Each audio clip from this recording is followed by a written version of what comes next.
തീർച്ചയായിട്ടും മുൻ general secretary ഇടവേള ബാബുവിനെതിരെ പേരെടുത്തു പറഞ്ഞൊരു നടി രംഗത്തെത്തിയിരുന്നു. 2018 അവർക്കുണ്ടായ ഒരു മോശം അനുഭവം കൃത്യമായി വിവരിച്ച് അവർ പേരെടുത്തു പറഞ്ഞാണ് രംഗത്തെത്തിയത്. അത് അമ്മയുടെ ശ്രദ്ധയിൽപ്പെട്ടിരുന്നു. കുറച്ചു മുമ്പ് പറഞ്ഞിരുന്നു ഈ ഹേമ കമ്മിറ്റിയിൽ ആരോപണം ഉന്നയിക്കപ്പെട്ടതാണ്, ആരുടെയും പേരെടുത്ത് പറയുന്നില്ല എന്ന് പറഞ്ഞിരുന്നു. ഹേമ കമ്മിറ്റി റിപ്പോർട്ടിന് പുറമെ ഈ പേരെടുത്ത് പറഞ്ഞ് രംഗത്തെത്തിയിരുന്നു, അമ്മയുടെ ശ്രദ്ധയിൽപ്പെട്ടിരുന്നു. അതുമായി ബന്ധപ്പെട്ട് അദ്ദേഹവുമായി എന്തെങ്കിലും ആശയവിനിമയം നടത്തിയിരുന്നോ? ആരോപണം ശക്തമായാൽ അമ്മ അതിനോട് എങ്ങനെയായിരിക്കും പ്രതികരിക്കുക? തീർച്ചയായിട്ടും അതിനുള്ള നടപടികൾ സ്വീകരിക്കാനോ അല്ലെങ്കിൽ എന്താണ് വേണ്ടതെന്നുള്ള കാര്യങ്ങളെ പറ്റി അന്വേഷിക്കും. ഇന്നലെയാണ് ആ ഒരു ക്ലിപ്പിംഗ് പുറത്തു വന്നത്. ബാബുവായിട്ട് ബന്ധപ്പെടാനോ ഒന്നും സാധിച്ചിട്ടില്ല. ഇന്നലെ ഇത് കഴിഞ്ഞത് വന്നിട്ടുള്ളൂ. തീർച്ചയായിട്ടും അത്തരം കാര്യങ്ങൾ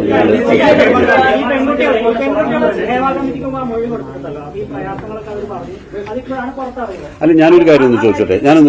അമ്മയിലെ അംഗങ്ങളായിട്ടുള്ള എക്സിക്യൂട്ടീവ് കമ്മിറ്റി അംഗങ്ങളായിട്ട് 2 പെൺകുട്ടികൾ എന്റെ കൂടെ ഇരിപ്പുണ്ട്.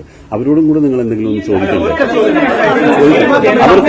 അവർ ഇത്രയും കാലം ഈ സംഘടനയിലും ഇൻഡസ്ട്രിയിലും ഉണ്ടായ ആളുകളാണ്.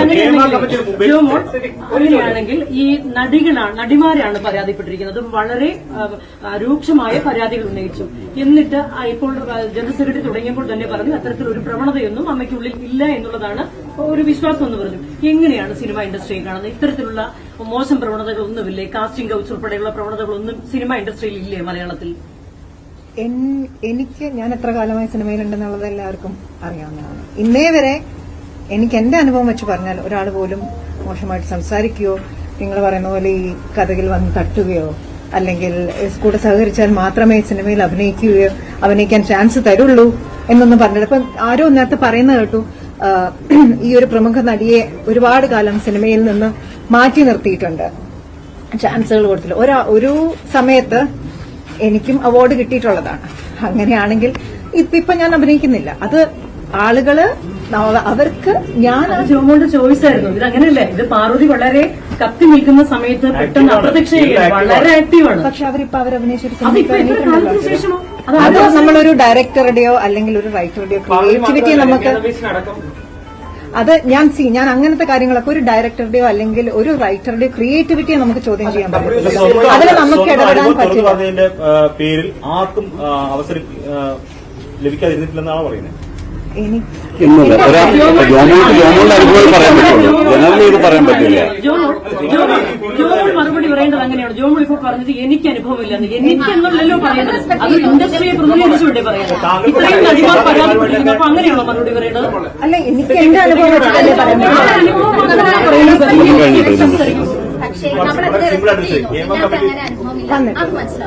പക്ഷേ ഞാൻ ചോദിക്കുന്നത്, നിങ്ങൾക്ക് സഹപ്രവർത്തകർ ഒരുപാട് പേരുണ്ട്. ഇത്തരം അനുഭവങ്ങൾ ഷെയർ ചെയ്തിട്ടുണ്ടാവാം, അല്ലെങ്കിൽ ഇത്തരം അനുഭവങ്ങൾ ഉള്ളവരെ പറ്റി കേട്ടിട്ടുണ്ടാവാം. അല്ലാതെ പക്ഷേ ഇങ്ങനെ സ്വകാര്യമായ ഒരു അവസ്ഥയിലാണ് സിനിമ മേഖല പോകുന്നത്. ഇപ്പൊ ഈ ഹേമ കമ്മിറ്റി റിപ്പോർട്ട് ഉണ്ടാവത്തില്ലായിരുന്നു. അതല്ലേ സിദ്ദിഖ പറഞ്ഞത്. അങ്ങനെ അനുഭവങ്ങൾ നമ്മളുടെ അടുത്ത് വന്നിട്ടുണ്ടെങ്കിൽ, നമ്മൾ അറിഞ്ഞിട്ടുണ്ടെങ്കിൽ തീർച്ചയായിട്ടും നമ്മൾ അവരുടെ കൂടെ തന്നെ ആയിരിക്കും.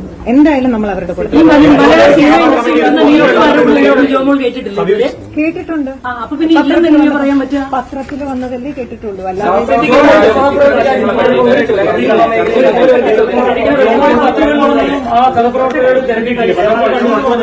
അവരൊക്കെ എന്റെ അവരുടെ കലീഗ്സ്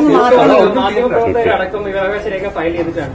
കഴിഞ്ഞ 5 വർഷമായിട്ട് സർക്കാരിന്റെ കയ്യിലായിരുന്നു. അതൊന്ന് കാണാൻ ആഗ്രഹിച്ചിട്ടുണ്ടായിരുന്നു. ഈ റിപ്പോർട്ട് ഒന്ന് പുറത്തു വരാൻ ആഗ്രഹിച്ചിട്ടുണ്ടായിരുന്നു. അമ്മയുടെ ഭാഗത്തുനിന്ന് ഒരു RTI എങ്കിലും ഫയൽ ചെയ്തിട്ടുണ്ടായിരുന്നു. ഇല്ല, റിപ്പോർട്ട് പുറത്തു വരണമെന്നൊരു ആവശ്യമോ റിപ്പോർട്ട് പുറത്തു വരരുതെന്ന് ഒരു നിർദ്ദേശമോ ഞങ്ങളുടെ ഭാഗത്തുനിന്ന് ഉണ്ടായിട്ടില്ല. ഞങ്ങൾ അങ്ങനെ രണ്ടും ആവശ്യപ്പെട്ടില്ല. റിപ്പോർട്ട് ഞങ്ങൾക്ക് വായിക്കണമെന്നും പറഞ്ഞിട്ടില്ല, റിപ്പോർട്ട് ഇത് പുറത്ത് വിടരുതെന്ന് പറഞ്ഞിട്ടില്ല. റിപ്പോർട്ട് വന്ന സമയത്താണ് ഇത് വായിച്ചിട്ട് പല കാര്യങ്ങളും നമുക്ക് മനസ്സിലാക്കാൻ സാധിച്ചതിനെ കുറിച്ചാണ് നമ്മൾ പ്രതികരിച്ചത്. ഒറ്റ ചോദ്യം, ഹേമ കമ്മിറ്റി റിപ്പോർട്ട് വന്നപ്പോഴാണ് സിനിമയിലെ സ്ത്രീകൾ നേരിടുന്ന പ്രശ്നങ്ങളെ കുറിച്ച് പൊതുജനം അറിഞ്ഞത്. പക്ഷേ ഇത്രയും നാളായിട്ട് അമ്മ എന്ന സംഘടന, താരങ്ങളുടെ സംഘടന ഈ നാട്ടിൽ പ്രവർത്തിക്കുന്നുണ്ട്. പിന്നെ ആ സംഘടന എന്താണ്, അവരുടെ പ്രസക്തി എന്താണ്? നിങ്ങള് ഈ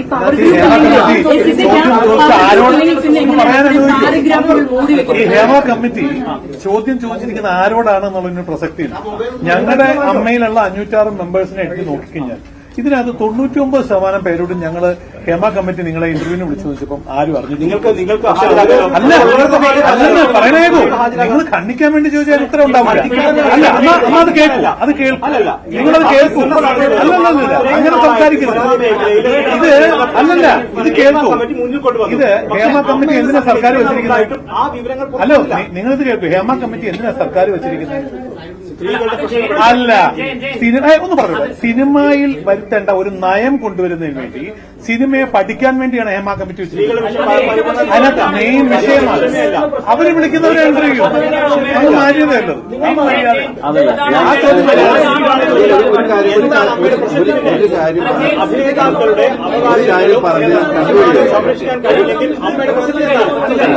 അതല്ല, അമ്മയുടെ പ്രസക്തി എന്താണെന്ന് അമ്മയുടെ അംഗങ്ങൾക്കറിയാം. അമ്മയുടെ അംഗങ്ങളോട് അമ്മയുടെ അംഗങ്ങളോട് ചോദിക്കും. ആ പരാതികൾ പരിഹരിക്കാനുള്ള ശ്രമം നമ്മുടെ ഭാഗത്തുനിന്നുണ്ടാവും.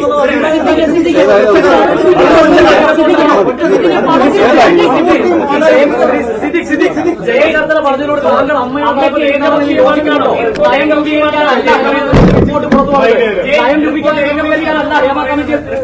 നിയോഗിച്ചത് ഉത്തരം നൽകേണ്ട ചോദ്യങ്ങളാണ്. താങ്കളുടെ തലപ്പത്തിരിക്കുന്ന ആളാണ്.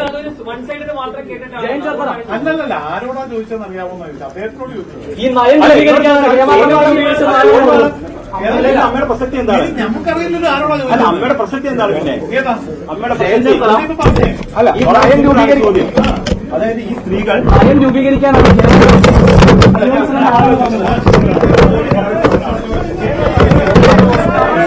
റിപ്പോർട്ട് വന്നപ്പോഴാണ് നാട്ടിലെ അല്ലെങ്കിൽ സിനിമാ മേഖലയിൽ സ്ത്രീകൾ നേരിടുന്ന പ്രശ്നങ്ങളെ കുറിച്ച്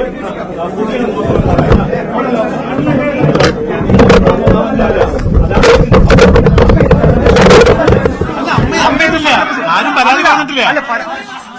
ഞാനൊരു കാര്യം 94 മുതൽ ഈ നാട്ടിൽ പ്രവർത്തിക്കുന്ന ഒരു സംഘടനയാണ് അമ്മ. ആ അമ്മ അമ്മയിലെ അംഗങ്ങളായവരും അല്ലെങ്കിൽ സമാനമായ അവിടെയല്ല, അമ്മയില് അംഗങ്ങളായവർ പരാതിപ്പെട്ടാലേ നമ്മൾ അറിയുള്ളൂ. ആരും പറഞ്ഞിട്ടില്ല. നേരത്തെ 2015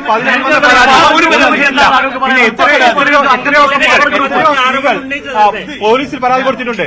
അപ്പൊ ഇത്തരം വിഷയങ്ങൾ നടക്കില്ലെന്നല്ലോ. സുഹൃത്തെ, ഞങ്ങളുടെ സംഘടനയിൽ പരാതി കിട്ടിയാലേ ഞങ്ങൾ അറിയുള്ളൂ. തന്ന പരാതികൾ പലതും പരിഗണിച്ചിട്ടില്ല എന്ന് പറയുന്നത്. ഒരൊറ്റ പരാതി, ഒറ്റ പരാതി. അത് അബദ്ധം പറ്റിയതായി.